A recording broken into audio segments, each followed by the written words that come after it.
jūs varētu lūdzu raksturot savas šīs interesantākās pieredzes, kādas jums ir bijušas, vai kā aktieriem, vai kā skatītājiem, un padalīties? Jā, tu varētu sākt pirmā. Es sākšu, jā. Jo man tad, kad tu lasīji par Zentas Mauriņas izrādi, kas notiek bibliotekā, jā, es redzēju to izrādi, un pirmais, kas man nāca prātā, ko es iedomājos, kur telpa papildina, tā kā iekļaujās, tā kā tieši izrādē. Tā ir Pētera Krilova dzelzāle, ko mēs taisījām Asītas ielā. Un tas bija tāds dzīvoklis. Tā kā, kur mēs, man liekas, 2 gadus taisījām mazās zāles izrādes, mazā formātā. Un man liekas, tas, kā tu atnāc, tev jau kaut kādā veidā noteikti noskaņo. Es zinu, ka daudziem aktieriem, skatītājiem ļoti nepatīk spēlēt aktierzālē mūsu, tāpēc, ka tas nav aktierzāle, tā vienkārši ir pagrabs. Un līstajās velvēs, ja, kas vēl tāds nopaļots ir, ja. Es arī neesmu, man arī šī telpa neizraisa sajūsmu. Ne kaut gan spēlējot, man liekas, ka aktieriem tur ir grūti. Tad vēl nāk prātā, ka ir atkal, piemēram, redz, Ģertrūdes ielas teātrī man ļoti patīk, jo tu kaut kā, kad tu iebrauc jau tajā, teiksim, tajā mašīnu stāvvietā, tu jau saproti, ka tas būs kaut kas alternatīvs. Tas nav tikai teātris, tu jau par tādiem kādiem, tad caur to ej. Redzi, ar to es parasti eju augšā uz tualeti, nevis apakšā. Un līdz ar to es to apakštualeti apmeklēju maksimāli reti. Viņa neizsauc nekādas patīkamas emocijas, bet nav tik traki. Tu zini, tā ir pieredze. Un es zinu, ka ir arī augšā, tur var uziet. Bet tur savukārt atkal tā telpa dod pilnīgi citu noskaņojumu. Un arī tevi kā aktieri, man liekas, tu kaut kā uzreiz tev, tādu, kā lai pasaka to noformulē, tā sajūta nenoliedzami ir citāda. Tu tā kā esi vairāk tāda sajūta, ka tu esi tādā nezināmajā. Tādā, kas tevi, tādā sfērā, kas tev, kur tu tā kā droši nepārvaldi. Un tā ir ļoti forša sajūta. Jā, paldies, ka iedod man iespēju padomāt nedaudz. Sapratu. Tiešām. Temats ir ļoti plašs, un, manuprāt, ir īpaši Latvijā ir tāda nianse, ka ļoti bieži lielākas valstis ir tā, ka ir teātris, klasiskais teātris, kur ir skatuve un viss tas, kas ar to asociējas, un ir viskaut kādi neatkarīgi, performatīvi mākslinieki. Viņi brīžiem pat nav saistīti ar teātri, un pat brīžiem ar aktiermeistarību un režiju. Tie ir kaut kādi dažādi virzieni. Pie mums to pārsvarā dara vieni un tie paši cilvēki. Tāpēc, ka gribās eksperimentēt un riskēt un izdomāt kaut ko jaunu un revolucionāru un tā tālāk, vai kaut kādi citi iemesli vienmēr ir, bet tas pārsvarā ir ļoti liels risks, tāpēc, ka efekts var būt ļoti interesants un spēcīgs, bet tagad, kad mēs sākam par to domāt, es atceros vājprāts, cik daudz es esmu redzējis izrādes, ko neizturāmas absolūti, kurus pat nevarēju saprast, vai tā ir izrāde vai performance, vai kas tas tāds ir, kur ir nērti vai bīstami vai vēl kaut kas. Un kad es nevarēju saprast, pēc kā mēs esam šeit, kāpēc mēs to pašu visu nevarējam izdarīt teātrī. Žetons vienmēr, manuprāt, māksliniekiem, kuri izvēlas to ceļu, eksperimentēt un meklēt un atrast kaut kādas jaunākas formas. Es galvenais tagad par to runāju, es domāju, pats esmu darījis vairākas reizes un pārsvara neveiksmīgi, manuprāt, ar kaut kādiem izņēmumiem. Bet man šķiet viss ir atkarīgs tikai no konteksta, vai tu kā pārsvara tas ir, vai ne? Tas ir atkarīgs no režisora un scenogrāfa, ko viņi tur ir izdomājuši. Bet nevienmēr mākslinieks, kad viņš ķerās pie kaut kādas izrādes, pieņemsim, zina, ko viņš ar to grib pateikt. Lai cik dīvaini tas nebūtu. Varbūt kāds no skatītājiem tagad būs ļoti pārsteigts, bet es esmu redzējis ļoti daudz, kad galvenā prasme, kura ir, tas ir iemācīties intervijas, runāt tā, it kā tu saproti, tu zini, ko tu dari. Bet realitāte ļoti bieži nav ne jausmas, ne kāpēc izvēlos šo materiālu, ne ko es ar to gribu pateikt, ne kāpēc es to visu gribu pagraba beniņus vai kapņu telpā vai kaut kas tam līdzīgs. Un strādās vienmēr tie varianti, kur ir kaut kāda doma vai ļoti laba intuīcija, kāpēc šim stāstam tas ir vajadzīgs, tas ir nepieciešams. Es nezinu, varbūt būtu interesantāk arī minēt kaut kādus konkrētus piemērus, bet, manuprāt, tas, vai nu es atceros labi izrādi, vai nu es neatceros to izrādi, pārsvarā tas nav atkarīgs no tā, vai tā ir bijusi ļoti interesanta saspēlē ar telpu vai ne, bet kaut kādi citi elementi. Jā, bet papildinot, es nesen lasīju izrāžu aprakstus, kas ir kā iet, un tad es divreiz lasu, un es pēkšņi pieķeru sev pie domas, pag. Kaut kur es šito saskāršies. Laikmatīgās mākslas muzejos, kad ir anotācijas apraksti reizēm, ka tu lasi un tu, ka tu nespēji vienkārši, jo kurators ir tā uzrakstījis, ja? Ka tu vienkārši neko nesaprotu, vai saprotu 10%. Un tas es pilnīgi tev piekrītu, ka galvenais tomēr ir, paliek tas saturs, un tad tu arī tad arī nav tik svarīgi, kur tas notiek, lai arī pirms tam tas viss aizmirstās un paliek aiz durvīm. Bet mēs pavisam nesen ar arhitektu Rēni Liepiņu nosēdējām ļoti ilgi un spriedām par to, cik svarīga ir tomēr ka viņa uzskatā, viņš ir arhitekts, ka ļoti svarīgi, kā tu ienāc, kā tā telpa, kas ir pirms tam, kad ir tā kā teātris. Un te salīdzinājumi, tā kā viņš ir Hanzas Peronas sākums, kādu tev dod sajūtu, vai Dailes teātrī, kad tu ienāc, vai Nacionālajā, kad tu ienāc. Ja? Tās ir tevi absolūti noskaņo kaut kam citam. Un es runāju par to noskaņu, pēc tam jau tas aizmirsīsies, tu vienalga, bet tās ir pilnīgi dažādas noskaņas, kas ir, kad tu ieej tajās telpās. Ir kaut kāda aura telpā. Jā, jau veidojās pašas telpas aura. Jā, ja tu runā par tādu telpisku. Jā, un tagad es atceros vienu mazu piemēru. Es taisīju fragmentus kaut kādā otrajā kursā, un tur bija monologi maniem kursa biedriem. Viens no monologiem bija Annas Frankas, kaut kādas tur dienas grāmatas, mēs tur paši mēģinājām taisīt. Un beniņos tas viss notika, un visiem vajadzēja iet. Bija pirma daļa, viens monologs pa kapņu telpu līdz beniņiem, kur uzreiz mums atkrita viens skatītājs, tāpēc, ka... Nevarēja uzkāpt? Arī tas, tur tad vairāki. Tas nebija tas piemērs, ko es domāju. Tur atkrita tāpēc, ka bija kaut kas ļoti neomolīgi palika, tāpēc, ka tā ir kapņu telpas, viņu atstāja tādu, ka ir tur kaut kādas šlirces, viss kaut kas, tāda viņa atmosfēriska bija, jā. Un tais beniņos... Tur arī tā, ka bieti, es baigi bieži nesmu bijis bērns, bet tur vienmēr ir pilns ar mirušiem baložiem, kuri tur sapinās vados un kaut kas tam līdzīgs. Un tad, kad par Annu Franku bija tas monologs, un es atceros Aina Matīs, viņa iet pa baložu līķam, viņa tāda kraukšķi vēl zem kājām. Man palika atmiņa, man bija ļoti forši, es domāju, es malacis. Cik forši, jā. Vai viņai no tā palika labāk un interesantāk, un vai viņa tā kā iejūtās tajā situācijā vairāk tajā mirklī, es nezinu. Vai šeit ļoti, tas droši vien nozīmē, ka ļoti bieži tādi gadījumi ir, tas pats risks ar cerību, ka varbūt nostrādās, varbūt nenostrādās. Bet telpa ir milzīga nozīme. Es atceros, es spēlēju sievietes spridzekli. Mano izrāde Andreja Jarovai režijā. Un tā telpa bija krastmalā, tā milzīga tā telniekiem, kur bija iedot telpa, milzīga, kas bija neapkurināta. Un viņi sākumā piepūta ar gaisu.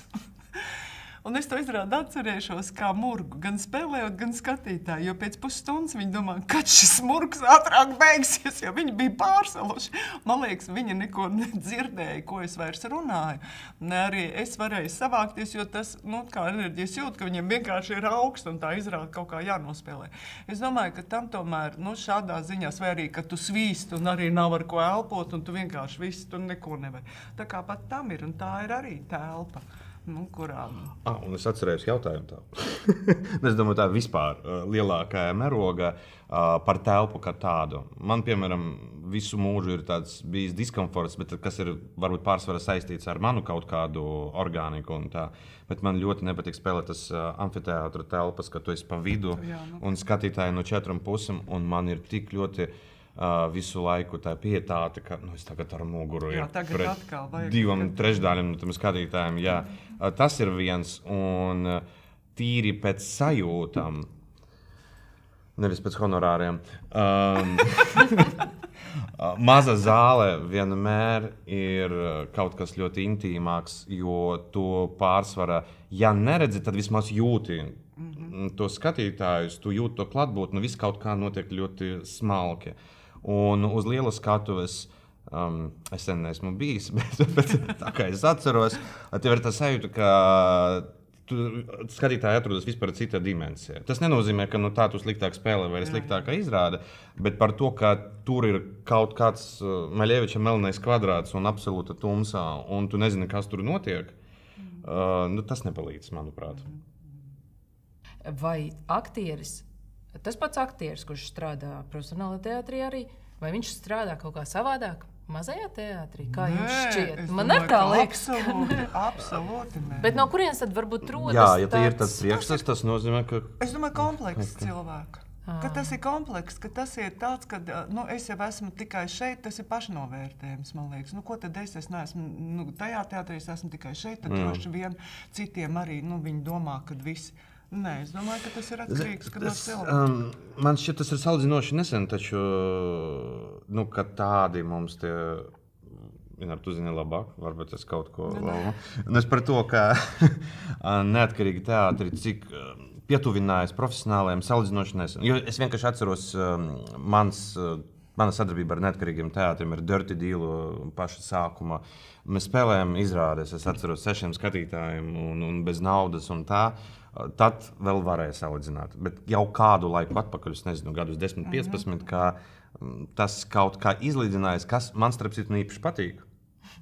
Jo man likās vienmēr, ka neatkarīgais teātris varēja atļauties radīt, darīt un uzvēsties kaut kā tā, kā nevar profesionālais teātros.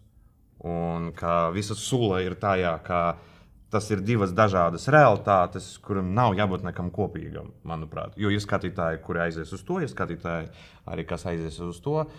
Un tagad, godīgi sakot, es neredzu baigu starpību. Absolūti. Tur man šķiet ne finansiāli nav tik ļoti liela starpības, varbūt kaut kas minimālis. Tas ir individuāli. Ne kvalitātes ziņā, un it īpaši ņemot vērā to, ka profesionalitātes ziņā ir aktieri labākie, sliktākie, gan tie strādā neatkarīgos un atkarīgos teātros. Es varu tikai piekrist. Jā. Kāda ir jūsu varbūt pieredze, ar ko jūs varat padalīties? Kā jūs esat kā aktieri sev uzturējuši formā? Redz, pirmām sāksim jau tas, ka es absolūti, man liekas, ka tas aktīvais aktiera, cik ilgi, tas aktīvais aktieri, kad viņam ir lomas un kad viņš aktīvi strādā un kad ir daudz, vispār arī dramaturģijā ir lomas, apmēram, kaut kur, kad pabeidz 20, apmēram līdz 45 gadiem.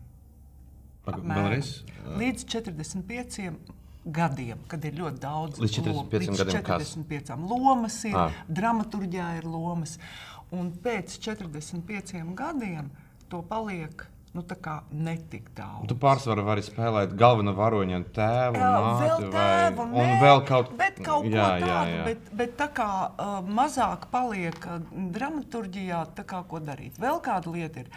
Mums ir ienākusi ļoti liela jauno režisoru paudze. Tas, ko es novēroju. Un viņi nezina aktierus, nepazīst aktieru, sāksim pēc 50 un uz leju. Viņi tā kā zina apmēram, bet tā kā... Un arī ir bail, un arī grūtāk, negribas vispār. Un arī negribās, un tu nejūties tik pārliecināts, un tādēļ labāk ne. Un vēl viena lieta, jaunie nekad nerunā, ļoti retos gadījumos runās par problēmām, kas ir tā kā, skar arī, mēs runājam akūti par to vairāk, kas mums ir svarīgs. Tas ir normāli. Ja? Un mazāk runās par kaut ko, kas varētu būt vispār arī tā kā dažādu gadu gājumu cilvēkiem, ja, kas iet sevišķi, un arī par problēmām, kas ir vēlāk.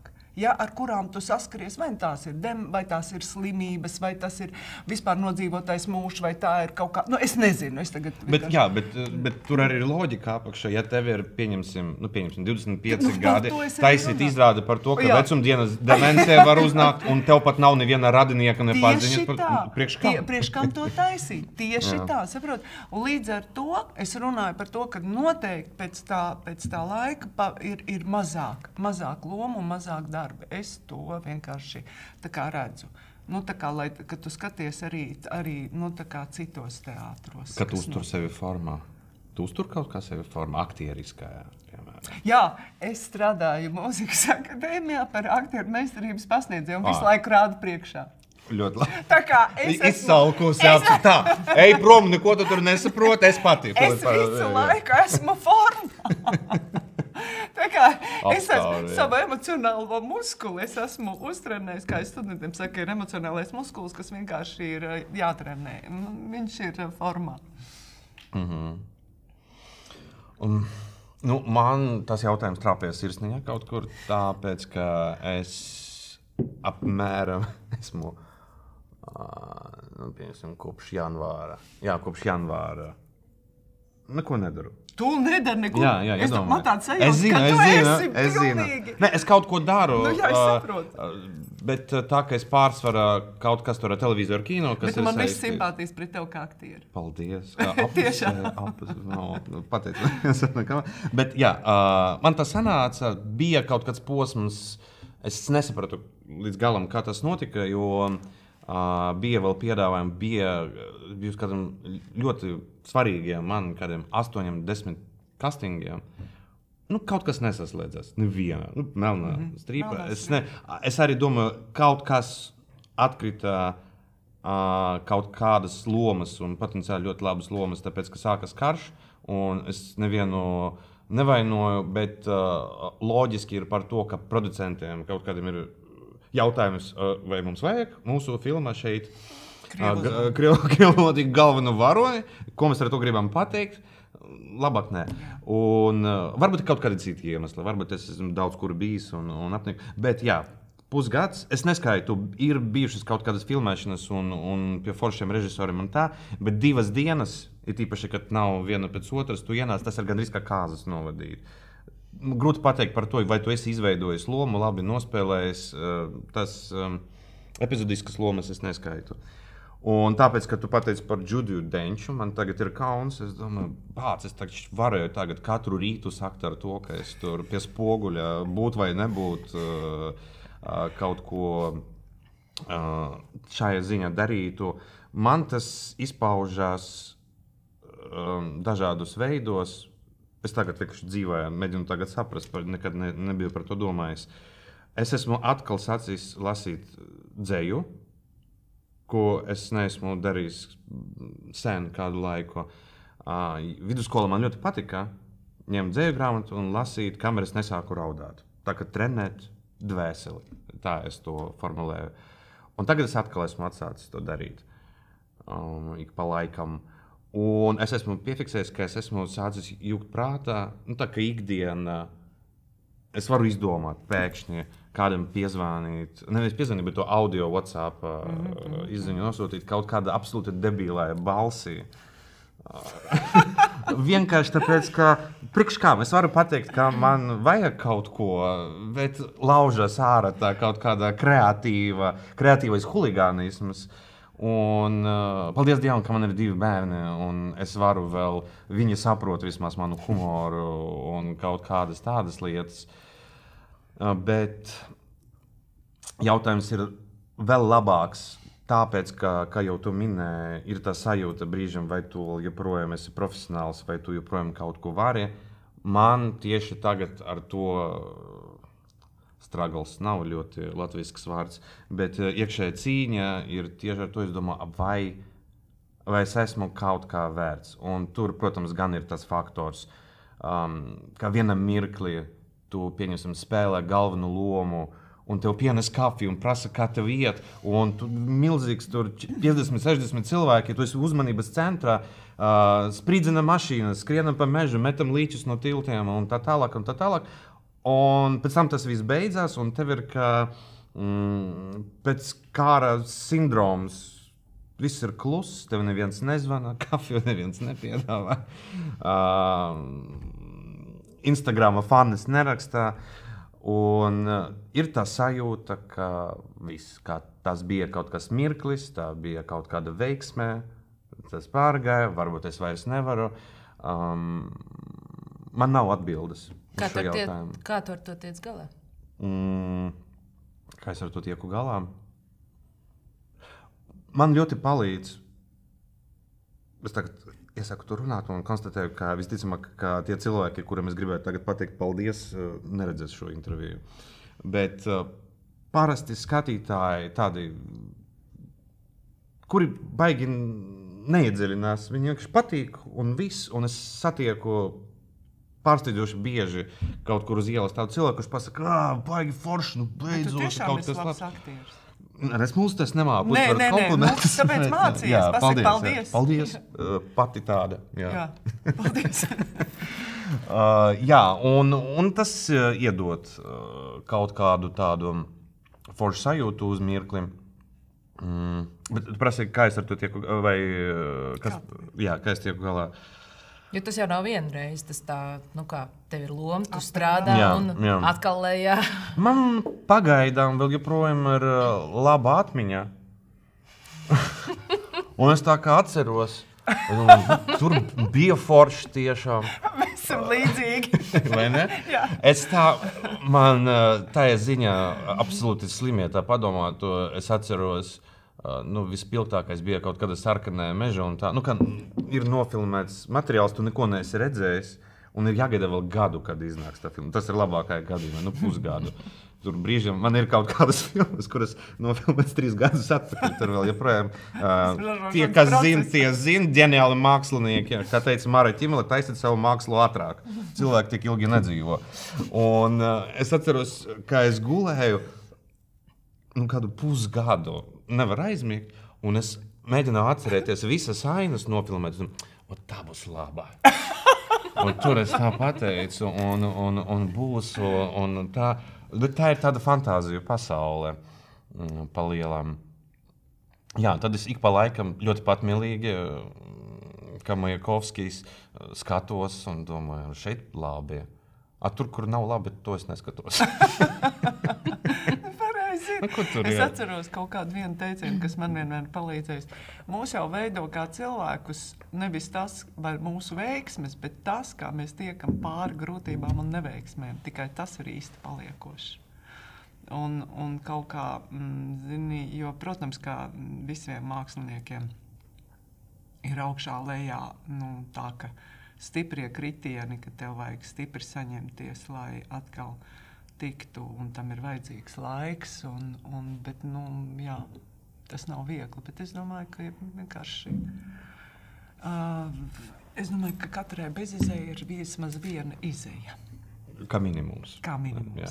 Bet it īpaši neatkarīgu aktieru gadījumā, es domāju, tas ir ļoti populārs stāsts, jo es nezinu, vai tā ir realitāte, iespējams, ka tā ir tikai sajūta, bet sajūta par to, ka vienam mirkli tu esi absolūti noķēris to vaibu un to baltā strīpa kaut kāda tev tagad notiek.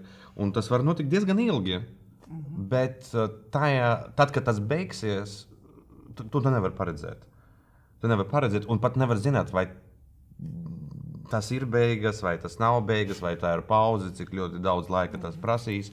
Bet tā sajūta man ir regulāri. Varbūt pat tagad es neesmu objektīvs absolūti, jo es zinu, ka man tā sajūta nāk arī tad, kad ir forši projekti un ir forša sajūta. Tad tu jūties nenormāli noguris, domā, visu tagad pusgadu neko negribu darīt, gribu iet uz trenažieru zāli, skriet, lasīt grāmatas, neko vairs negribu darīt, paiet nedēļa, un tu domā, kaut kā neviens nezvana. Viss, jā, neesmu vajadzīgs vairs, jā, loģiski, jā. Tas ir... Protams, aparkotāt, jā, es neesmu pelnījis. Jā. Tas ir klasika. Tā ir klasika. Kā jūs domājat, varbūt tieši šis, ko tu tagad minēji, ir tas iemesls, kādēļ ļoti daudzi tomēr izvēlas būt tajā štatā? Jo tur ir tas, ka tev tomēr ir tas darbs visu laiku. Vienalga vairāk vai mazāk, bet tu skaities darbā. Tas tāds nedaudz provokatīvs. Par formulējumu izvēlas būt štatā.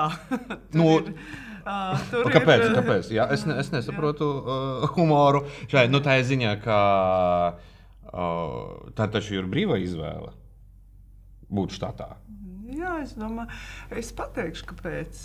Jo vismaz manā pieredzē toreiz, kad sākās neatkarīgie laiki, tad toreiz jau tad bija tā, ka cilvēki taisīja dažādi. Tur nebija arī brīžiem vien bez profesionāls kaut kāds. Mēs jau tikām mācīti kā skola, aktieru apmācība un viss tas bija skolā. Es domāju, ka vienkārši jā, un tā laikam arī bija tomēr prestiža lieta tajā laikā. Mums arī nebija nemaz.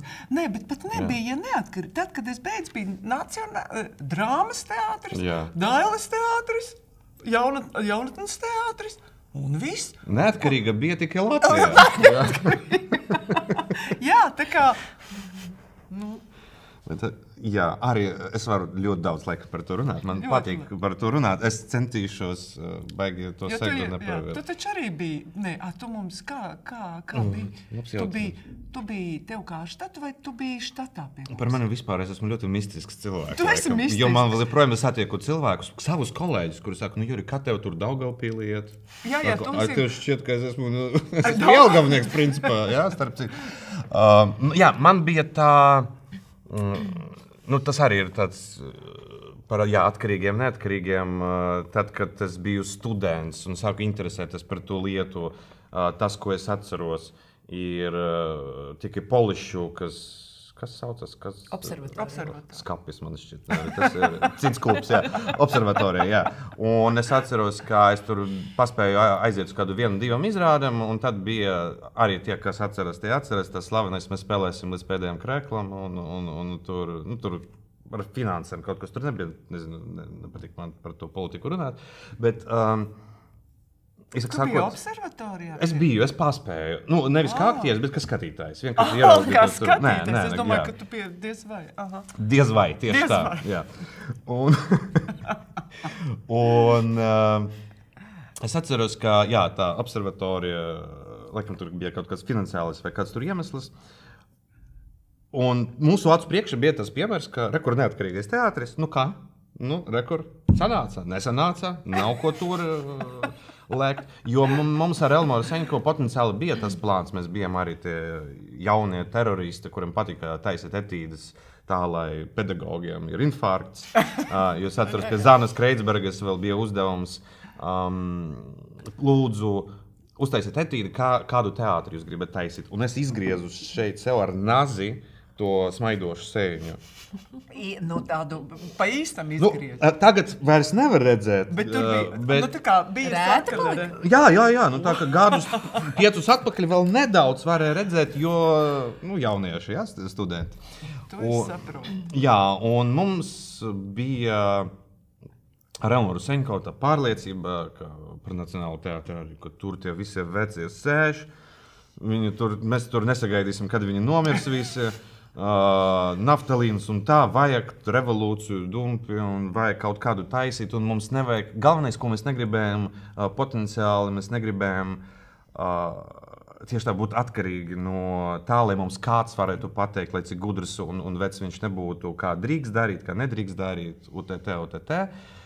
Un es domāju, tur bija ļoti svarīgs izšķirošs faktors, ka Elmaram piedzīme bērns, Un tad es vēl nevarēju saprast, tagad es saprotu, ka pēkšņi tu saproti, ka tev ir jārūpējas nevis tikai tagad par sevi, bet jau par veselu ģimeni.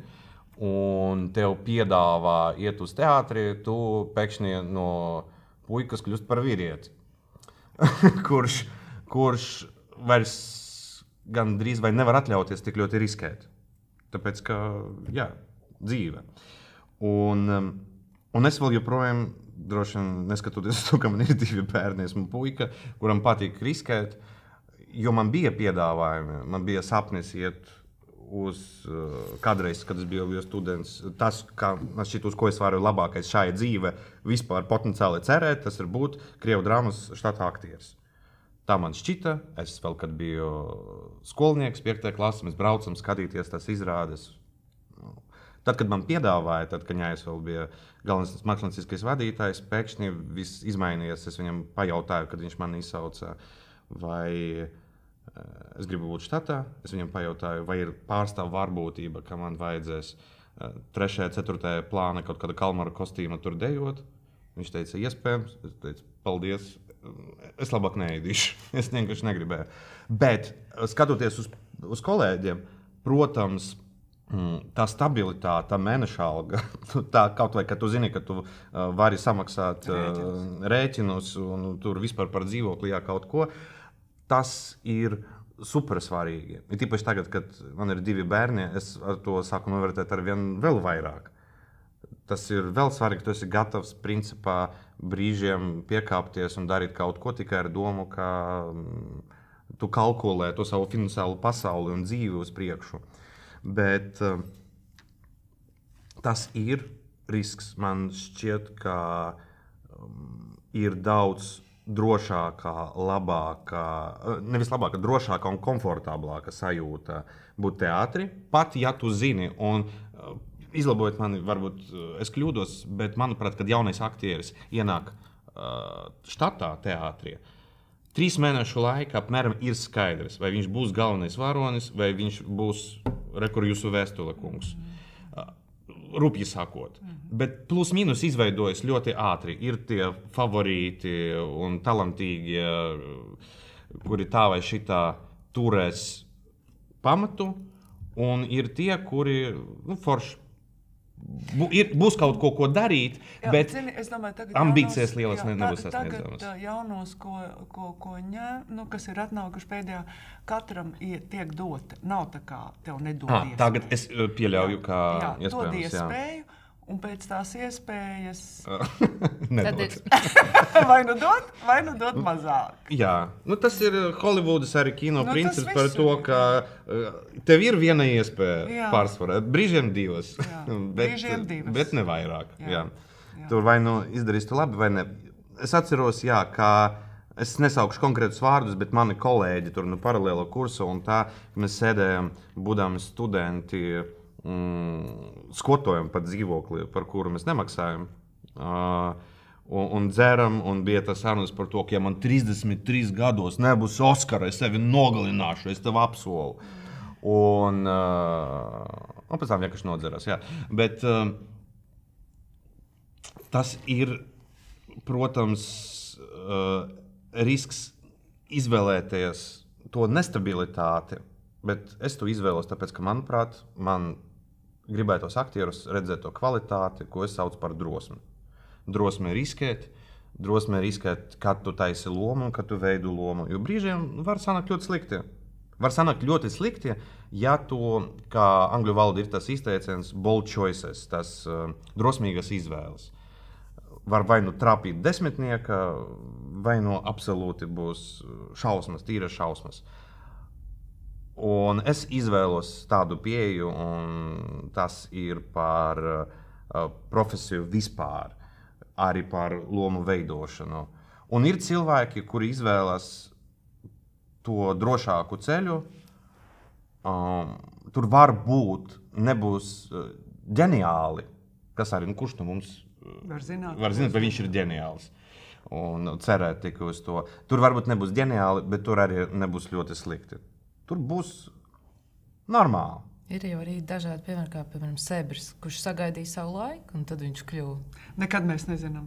Nekad Diemžēl atliek tikai dzīvot. Tā ir, jo es faktiski tā aktīvi teātrī, ja man bija, man liekas, 38 gadi. Pie 40. Kad es viņu aktīvi?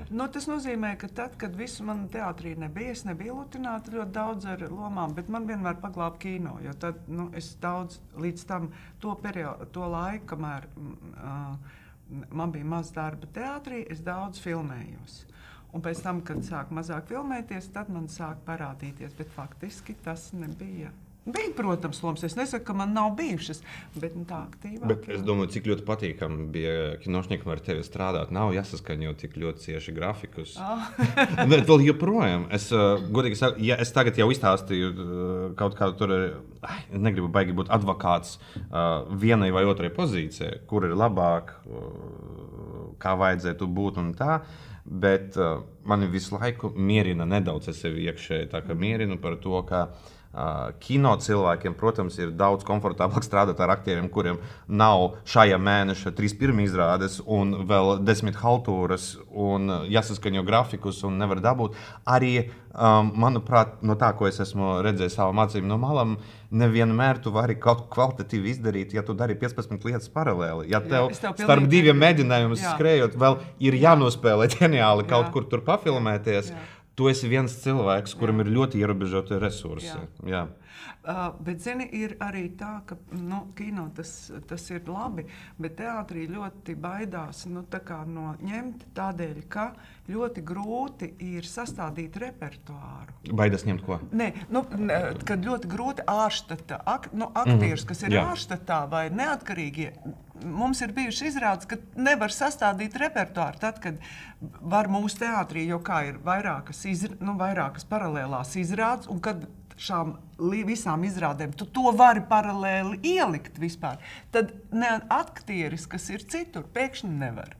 Un tā diemžēl, ir bijuši izrādes, kur bija, man liekas, 3 no neatkarīgajiem aktieriem un 3 no mūsu viss. Tas ir priekš teātra, tas arī ir risks un tas bīstamība. Ir vienkārši risks, Kino var būt, ka tev nav, ka tu esi brīvāks, tu vari dot vairāk, tev nav. Tu zini, ka apmēram, te man būs neatkarīgajā projekts, tad man būs laiks un tad tikai izrādes, bet teātrībai grūti ir. Ļoti grūti. Tā kā.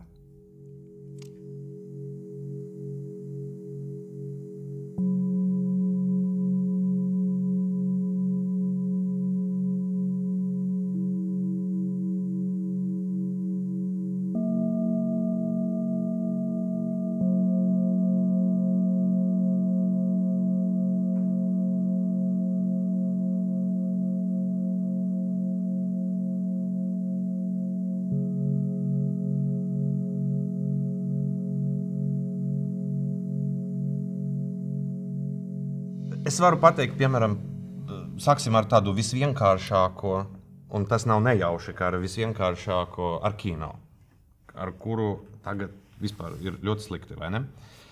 Un viena no lielajām problēmām ar to kino ir, ka man, piemēram, negribas baigi neko iet skatīties. Nav tādu filmu, ka es nevaru bez manis. Ja es nebūšu kinoteātrī, ja es to neredzēšu IMAX uz milzīga ekrāna, to Kristofera Nolana jaunu filmu, es negribu redzēt Kristofera Nolana jaunu filmu vairāk. Es nezinu, varbūt tā ir pandēmija, man tur kaut kādi neironi savienojas. Tu slimoji? Ne, bet vienkārši tā izolācija pati par sevi un tā ir. Pirms tam tev bija otrādi? Jā, varbūt ne otrādi, bet bija krietni biežāk vēlme kaut kur iet ārā. Un pēc loģikas vai ne pēc pandēmijas, tev vajadzētu tā, brīvībā, rekur, var šeit, var tur, var ārā, var bučoties, var tusēties, var taču iet visam kopā un beidzot normāli to visu darīt. Bet kaut kas ir mainījies, un es uzskatu, ka kvalitāte arī ir viens no tiem iemesliem. Kvalitāte, piemēram, kino. Uz teātri man negribas palielināt. Varbūt ir, es pārspīlēju, bet es domāju, ka tas ir tāds ierodumu spēks arī savā ziņā. Zināt, ir tāds mīts par to, ka ieradums veidos 21 dienu laikā. Tā nav. Tas ir mīts, tāds klasiskais, bet mēs kaut ko zemapziņā, es domāju, tam mītam tik ļoti visi ticējam, ka tas jau kļuva par patiesību. Un tad, kad mēs visi sapratām, ka principā var dzīvot arī bez kultūras, var dzīvot bez kultūras. Kultūra nav dzīves un nāves jautājums, diemžēl, lai cik ļoti nožēlojami tas nebūtu, bet veselība, normālā finansiāla situācija, drošības sajūta, tomēr ir svarīgāk. Un Maslow piramīda, kultūra iet pēc tam, un tas nav tas pamats. Un tagad tas fails, atmirst, ne visiem, protams, bet atmirst, un, protams, internets kļūst arvien ātrāks un ātrāks. Kino iet pārsvara tagad jau tas kinoteātra apmeklēšana nav tas dominējušākais, kad ir mājas lielais ekrāns un Netflix.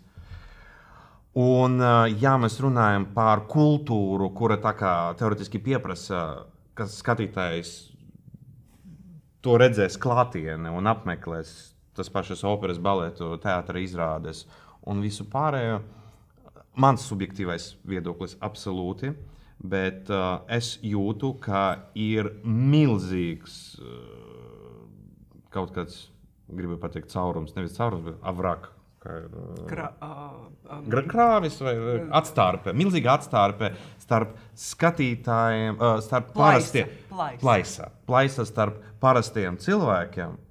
Es domāju, parastiem cilvēkiem, tāpēc, ka mēs, mākslinieki, mēs neesam parasti cilvēki. Mēs esam slimi nedaudz, būsim godīgi. Ja mums, principā, radoši. Es domāju, tā ziņā mēs esam slimi ar kreativitāti un ar mākslu. Tāpēc, ka mums tas ļoti patīk, un tas ir kaut kas, kas izveidojas cilvēku smadzenes krietni vēlāk par to, kā medīt mamutu. Un ir cilvēki, kuri ir lielāka daļa, un ir mākslinieki, ir tā subkultūra, nepabaidīšos no tā vārda, kur ir aktieri, kritiķi un baletdejotāji, operdziedātāji, UTT. Un šī aristokratiskā grupa dzīvo atsevišķā realitāte. Ir ļoti daudz cilvēki, kuriem mūžam neies uz teātri, un ja ies un skatīsies izrādes, tad pat viņam nav svarīgi, vai viņi sapratīs, par ko ir izrāde un vai patiks. Viņi aizies, lai baudītu kultūru, lai pēc tam pirmdien tu varētu atnākt atpakaļ, atgriezties darbā un pateikt, biju uz teātri, tu skrastiņu redzi, lielu skatos, baigi labi. Un nav svarīgi, kāda bija tā izrāde. Laba, slikta. Varbūt ir forši, ka ir izklaidējuši un interesanti, bet pa lielam tas nav tik svarīgi. Ko es ar to visu gribu pateikt, ar to garu runāšanu? Ka, manuprāt, to situāciju var labot ar to, ka pameklēt tas iespējas, kā var panākt to, lai tā māksla ir ne tikai ļoti gudra filozofiska un par to, cik ļoti gudrs ir režisors vai dramaturgs un cik ļoti dziļas kaut kādas tēmas grib apskatīt un kaut kādu savu nenormāli visiem svarīgu subjektīvu viedokli pateikt par to, kā īstenība ir jādzīvo un kā nav jādzīvo. Noņem to visu snobismu un sāk domāt par to, ka tev apkārt ir dzīvie cilvēki, kuriem arī kaut kas sāp un ka tev vajag panākt to, lai viņi ne tikai to tavu domu uztver, bet lai viņiem arī ir interesanti skatīties. Ne tikai domāt, bet arī skatīties. Lai tur ir kaut kāds izklaides elements, kaut kas, kas varētu ieinteresēt ārpus tajā, ka tu esi ļoti gudrs un tev ir 2-3 augstākās izglītības un tu ļoti daudz skaties gudras filmas un lasi gudras grāmatas. Es ceru, ka apmēram tā doma ir skaidra, ko es gribēju pateikt. Jā, es arī domāju, jo tas ir atkarīgs noteikti no darbiem. Man ļoti liels pārsteigums bet tagad jau es runāju nevis kā aktris, bet kā režisors. Man ļoti liels pārsteigums bija aizliegtais pianīns.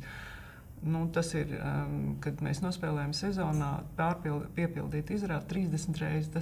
Tas ir milzīgi. Tas ir vienkārši nenormāli daudz. Un laikam, bet es saprotu arī, kāpēc. Tāpēc, kad sakrita tēma, vairākas tēmas, kas ir aktuāls sabiedrībā un uz ko viņi uzreiz reaģēja un skatījās. Bet tas, kam es varu piekrist, tas, ko tu saki, man liekas, ka jā, tas ir par ko mēs runājam un kā mēs runājam. Es domāju, ka tiešām tas kas faktiski izrāda, ir pats centrālais, kas noteiks, vai uz viņu nāks skatītāji vai nenāks.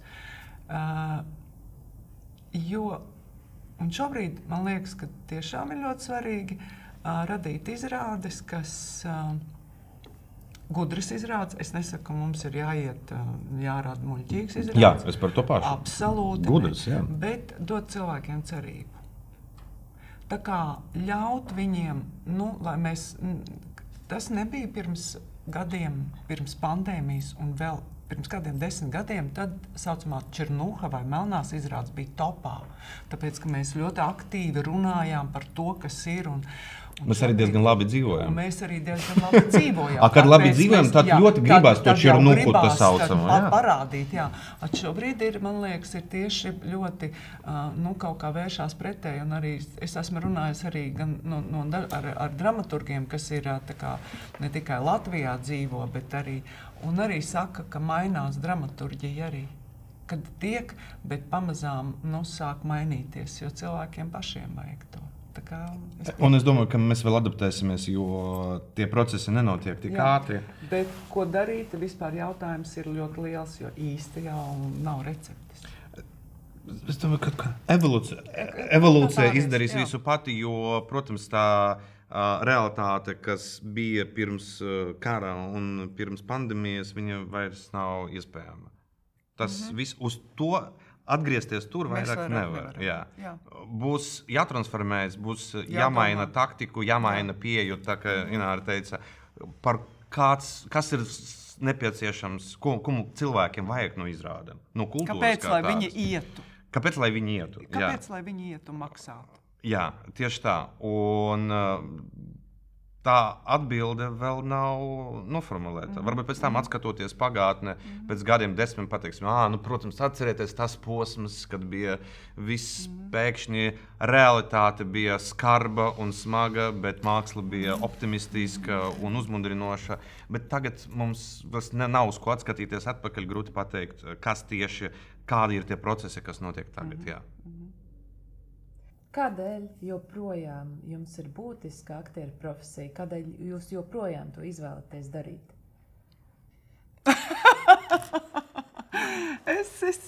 Man vienkārši, man patīk šī profesija. Tas ir, un es jau par to naudu saņemu. Es daru darbu, kas man patīk. Es, man liekas, esmu ļoti privileģētā stāvoklī. Es vienmēr, tad, kad ir pavisam slikti, es domāju, hei, tu visu mūžu esi darījis to, tas ir bijis smagi, grūti, bet to, ko tu esi gribējis darīt. Man liekas, tas ir milzīga privilēģija.